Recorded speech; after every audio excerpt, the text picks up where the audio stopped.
In 2014, I lived in a tent for 2 months.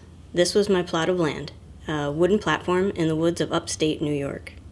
Hi, I'm Anu, and on this channel we're going to talk about how you can simplify your life through routine, organization, time-saving techniques, and self-care. In this video, I'm going to talk about why I lived in a tent for 2 months, how it made me a minimalist, how it affected other areas of my life, and 3 tips to get you started with minimalism. So why did I live in a tent? I was hired as a part-time seasonal worker at a holistic retreat center called the Omega Institute, and part-timers don't qualify for housing. I almost turned down the job because the thought of living in a tent for 2 months sounded like a terrible idea.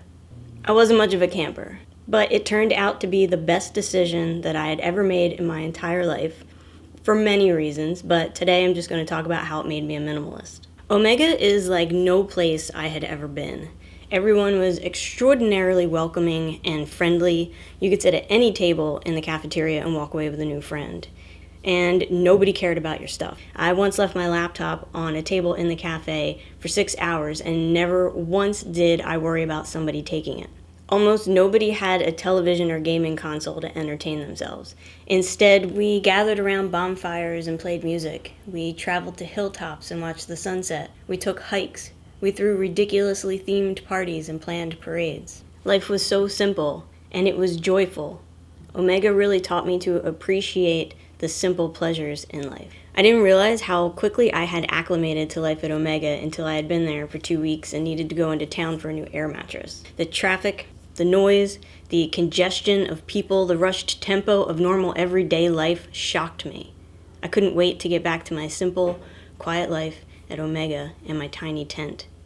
And so my 2-month visit turned into 6 months. So how did this make me a minimalist? When I got home and settled into my room, I quickly became annoyed at the sheer volume of stuff that I had. Stuff I had not touched or thought about in years. Stuff that was suddenly in my way all the time. I had spent 6 months living happily with what I could fit in my car. So when I got home, I realized that not only were my possessions not making me happy, they were making me unhappy.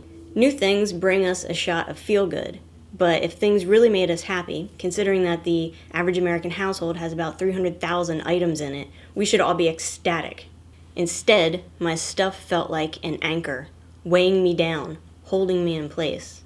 So I tried to declutter on my own, but at the end I still had this mountain of stuff that I didn't know what to do with. So I went looking for some advice. This is about the time that Marie Kondo's book, The Life-Changing Magic of Tidying Up, was getting a lot of press.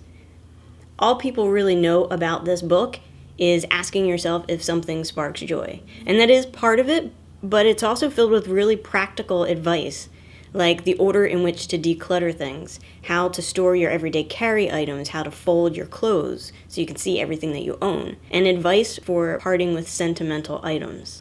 A year or so later, a blessing came in the form of a flood that destroyed all of my furniture except for my bed and dresser.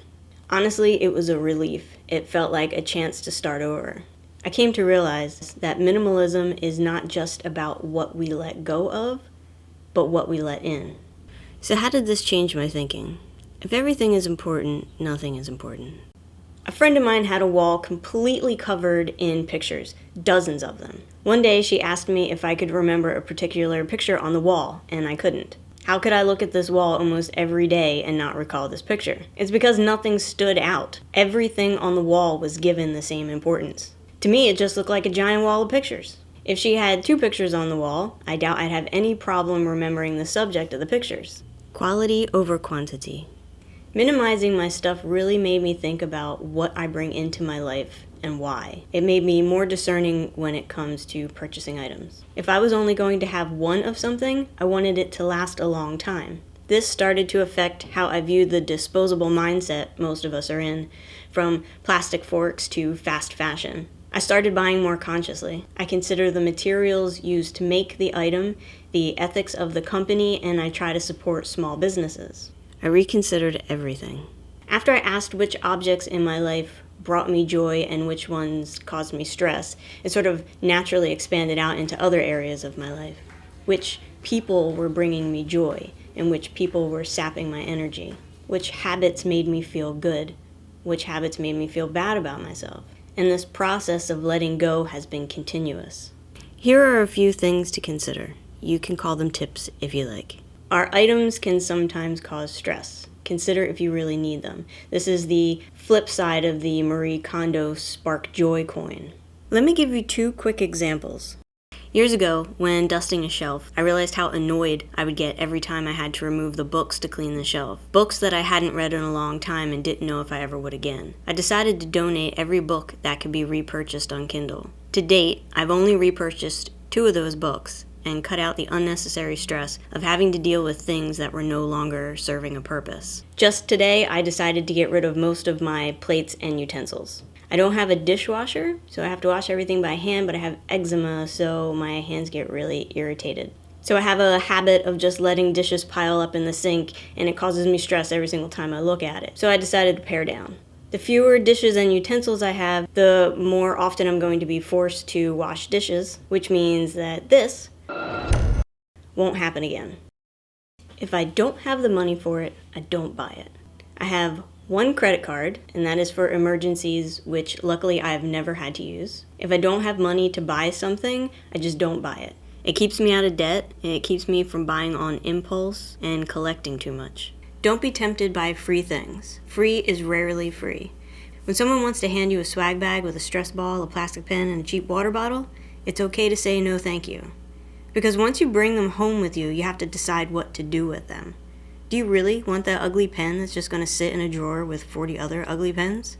Do you really want that cheap water bottle that doesn't even keep your water cold and it just takes up space and you have to look at it every time you open up your kitchen cabinet and you think like, why did I take this thing? Free is tempting, but it's almost never really free. Just say no. Looking back on my life, when I had a lot of stuff, I didn't really appreciate it. I didn't take care of my items. I treated everything like it was disposable. Now, when I look around, I appreciate the simplicity and space. I'm not saying we don't need things. We do. But don't be controlled by your things. People, relationships, a rich inner life, a sense of purpose, meaningful work, those are the things that make me happy. And so I choose to put my energy there. I never thought for a moment that cleaning out my closet would lead me to reconsider my entire life, but I'm glad that it did. Who doesn't want a more meaningful life? So maybe you want to ask yourself, what are the things, people, habits, activities in your life that are fulfilling, that bring you joy, that make you feel alive? And what things aren't? Thanks for hanging out. If you like this video, YouTube thinks that you'll like this one. I'll see you in the next one. Bye. All right.